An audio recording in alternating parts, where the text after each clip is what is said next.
সাহারি খাওয়াটা আসলে জরুরি কিনা, সাহারি না খেলে কি রোজা শুদ্ধ হয় কিনা? সাহারি ব্যাপারটা সুন্নাত মুআক্কাদা। সুন্নাত তো আসলে দুই রকম, সুন্নাত মুআক্কাদা, গায়রে মুআক্কাদা। মুআক্কাদা বলতে যে সুন্নাহগুলো রাসূল সাল্লাল্লাহু আলাইহি ওয়াসাল্লাম ছেড়ে দেন নাই, কন্টিনিউয়াসলি করেছেন। তো আমরা সাহারিকে এখানে আরেকটা বিষয়, আমরা অনেক সময় সেহরি বলি, এটা অনেক সংস্কার হয়ে আছে, আমি অনেক জায়গায় বলেছি এটা। আমরা শব্দটা আসলে সাহুর, মূলত শব্দটা সাহুর, সেখান থেকে সাহারি বলা যায়, কারণ এটা আমার সাহারি হিসেবে। সাহুর শব্দের অর্থ হলো মধ্যরাতের খাবার, কিন্তু সেহরি যেটা, এটা কিন্তু একেবারেই ভুল, কারণ সেহরুন শব্দের অর্থ হলো জাদু, সেহরি মানে আমার জাদু। সুতরাং এটা আমাদের বাংলাদেশে অনেক পরিবর্তন আসছে, আমরা অনেক ক্যালেন্ডার দেখি যে আলহামদুলিল্লাহ সাহারি বলে। এখন এই সাহারিটা রাসূল সাল্লাল্লাহু আলাইহি ওয়াসাল্লাম ছেড়ে দেন নাই কখনো।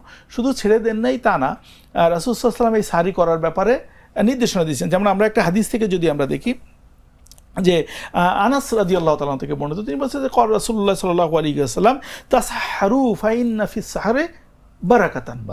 তো দেখেন আল্লাহ রাসূল বলছে, এবং একটা নির্দেশনামূলক, যদিও আমরা নির্দেশনা দুইটা জিনিস, আমরের দুইভাবে ব্যবহার হয়। একটা আমর হলো একদম বাধ্যতামূলক হয়ে যায়, আর একটা আমর হলো তাকিদ দেওয়ার জন্য। তো এখানে তাকিদের জন্য যে তোমরা সাহারি করো, কারণ সাহারির মধ্যে বারাকা আছে। কে বলছেন?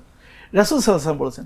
তা আপনি, আল্লাহ রাসূল বলেছেন, আপনি করতেছেন না, এটা রাসূলের সাথে একটু হলেও তার আনুগত্যের বাইরে। আরেকটা হলো যে এর মধ্যে বারাকার কথা বলছেন। আল্লাহ রাসূল যেহেতু বলছেন বারাকা আছে, অনেক ধরনের বারাকা আছে যেটা হয়তো আপনি আমি জানি না। সুতরাং আমাদেরকে অবশ্যই উচিত এই সাহারি করা। তবে সাহারি না করলেও তো রোজা শুদ্ধ হবে। হ্যাঁ, তবে এইটা ব্যাপার, এটাকে ফরজ করা হয় নাই। আমরা এই জন্য বলছি যে এটা সুন্নাহ, এটার মধ্যে ফাজিলাত আছে, বারাকা আছে। তবে যদি কেউ সাহারি না করে তাহলে রোজা হয়ে যাবে। তবে আমি এটা বলবো যে যদি কেউ ইচ্ছাকৃতভাবে কন্টিনিউয়াসলি সব যদি সিদ্ধান্ত নেয় যে আমি সাহারি করবো না, রোজা থাকবো, কেন করবেন আপনি? কারণ হইল যে আপনি ঘুম থেকে উঠতে পারেন না।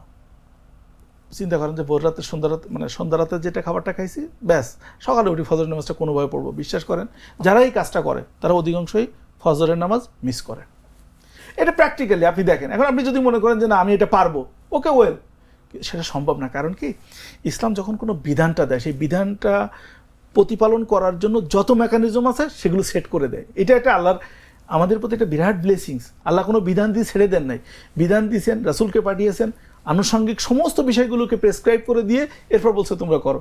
এখন যদি আমরা একটা জিনিস বাদ দিই, যেটা হয় দেখবেন যে প্রত্যেকটা, আমরা যারা ম্যাথমেটিক্সে আমরা বুঝি যে একটা সমীকরণ, একটা সরল অঙ্ক, কিছু সূত্র থাকে, কোনো সূত্রের একটা অংশ যদি বাদ দিই তাহলে ওই অঙ্ক একটা জায়গায় যে আর মিলে না।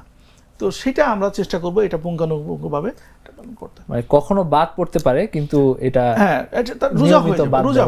আর হ্যাঁ, ইসলামের একটা বিধান হলো একটা আমলের সাথে আরেকটা আমলের কিন্তু সম্পর্ক থাকে না। ঠিক আছে, সারি করলেন না বলে কি রোজা হবে না? না, রোজা যদি আপনি ওই যে নিয়াত করেছেন, সবি সাদিক থেকে না খেয়ে ইফতার পর্যন্ত গেছেন, এরপরে আপনি যেমনে তেমনি ইফতার করছেন, সুন্নাত পালন করেন নাই, কিন্তু শরীর বিধানটা তো আপনি পালন করছেন, নিয়াত করছেন, এই কাজগুলো করছেন, আপনার এটা পালন হয়ে যাবে। হ্যাঁ, এর বারাকাটা কতটুকু পাবেন, রিওয়ার্ডটা কতটুকু পাবেন, সেটা ডিপেন্ড করবে আপনি কত সুন্দরভাবে এটাকে করেছেন। সিম্পলি আমরা যদি একটা কথা বলি, দেখবেন আমরা রাস্তাঘাটে চা খাই, কয় টাকা দাম? 10 টাকা, 15 টাকা। এই চাটাই যদি আপনার 5 স্টার হোটেলে যেয়ে খান, 500, 550, 1000 টাকা হয়ে যায়। ওয়াই? কারণ প্রেজেন্টেশন, আপনি কত সুন্দর করে প্রেজেন্ট করতেন। এখন আপনার এই রোজার দাম কতটুকু সেটা নির্ভর করবে আপনি ফুটপাতে 10 টাকায় বিক্রি করবেন। এখন এটা প্রেজেন্টেশন আপনাকে করতে হবে। সো এটা যদি আমরা করতে পারি, বেনিফিটটা আমরা বেশি পাবো। সুতরাং এটাকে ওইভাবে আমাদের চিন্তা করতে হবে। আমার একটা স্মার্ট সিদ্ধান্তে 25% গ্যাসের খরচ কমেছে। ভাবছেন কিভাবে? সাধারণ গ্যাস স্টোভ বদলে আমি এনেছি আরএফএল গ্যাস স্টোভ। এর সাইন্টিফিক নজল ও ব্রাস বার্নার ক্যাপ সমানভাবে তাপ ছড়িয়ে রান্না করে দ্রুত। তাই গ্যাসও বাঁচায় 25%, টাকাও বাঁচে 25%। আরএফএল গ্যাস স্টোভ, নিরাপদ ও গ্যাস সাশ্রয়ী।